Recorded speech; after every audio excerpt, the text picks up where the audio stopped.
Aujourd'hui, j'aimerais donc vous parler d'un outil qui est bien utile, qui est en ligne. Lorsque vous voulez faire voir une vidéo à vos élèves, une vidéo YouTube, très souvent vous êtes embêté par des publicités. Donc ici, j'ai choisi une vidéo donc un petit peu au hasard. Et évidemment, quand j'ai cliqué sur cette vidéo, j'ai eu droit à la sempiternelle publicité. Évidemment, on a les suggestions de vidéos à côté, donc par rapport à ce que notre recherche ou par rapport à ce qu'on regarde. Quand vous êtes sur votre page d'accueil YouTube, vous avez toutes les vidéos enfin le genre de vidéos que vous avez tendance à regarder. Vous n'avez peut-être pas forcément envie que vos élèves voient vos recherches. Par exemple, si vous cherchez une compréhension orale pour le bac ou que vous préparez quelque chose, ou même si vous regardez des tutoriels, etc., des choses personnelles, vous n'avez pas envie que les élèves soient accaparés par, je dirais, un aspect plus personnel et qui n'est pas directement lié à ce que vous souhaitez donc passer. Donc, ce que je vais faire, c'est que je vais donc cliquer sur cet outil, ce lien qui est vraiment très utile et qui s'appelle ViewPure et donc qui est donc viewpure.com que vous allez retrouver. Une fois que vous allez aller sur viewpure.com, vous allez avoir cette fenêtre et ce que vous allez faire, c'est que je vais aller chercher, copier le lien de ma vidéo.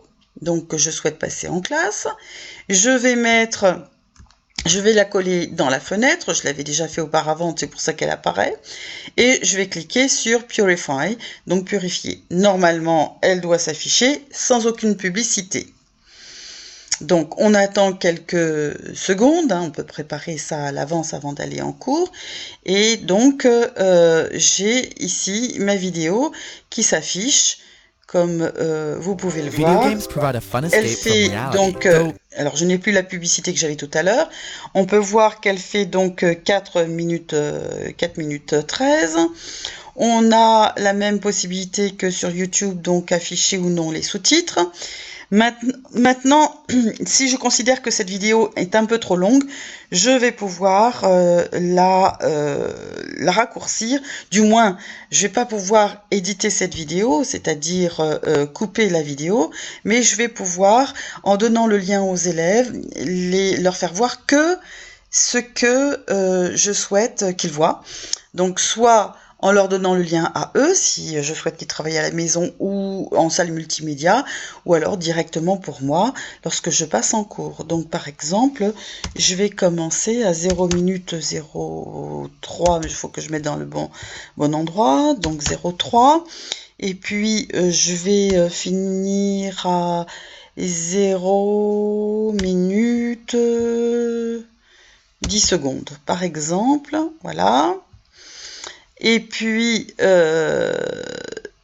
donc je vais purifier, on va voir ce que ça donne. Alors j'attends et ça s'affiche et je vais pouvoir donc voir si j'ai bien mes 7 secondes, normalement de 3 à 10 secondes lorsque je regarde la vidéo.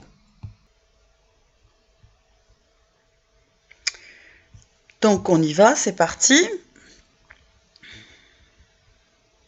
Alors, on a démarré à 3 secondes. Ça devrait s'arrêter à 10 secondes normalement. Voilà.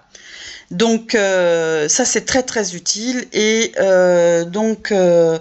ça permet donc de sélectionner l'endroit qu'on souhaite visionner ou qu'on souhaite faire voir aux élèves, qu'ils voient de leur côté sur leur ordinateur, soit hors classe, soit en classe.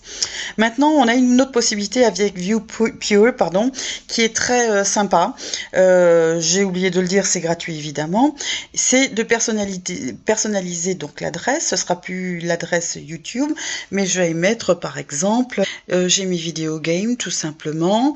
Et puis par exemple, je vais mettre un mot de passe assez facile, par exemple 1, 2, 3, 4, 5, 6. Voilà. Comme je l'ai déjà proposé ici. Donc, je vais remettre 0, 0 et puis 0,3 et je vais leur dire, ben voilà, ça va s'arrêter. Ils vont voir que Hop, je vais remettre le même temps. Évidemment, en général, on ne fait pas voir quelque chose aussi court, mais c'est juste pour la démonstration. Donc, je vais avoir ce lien-là et ce mot de passe. Je ne suis pas obligée de mettre un mot de passe, hein, mais c'est une option qui peut être intéressante. Donc, j'attends. J'ai cliqué sur Purify et j'attends. Donc, j'arrive sur cette fenêtre et donc j'ai donné le lien à mes élèves qui arrivent sur cette fenêtre comme je l'ai dit.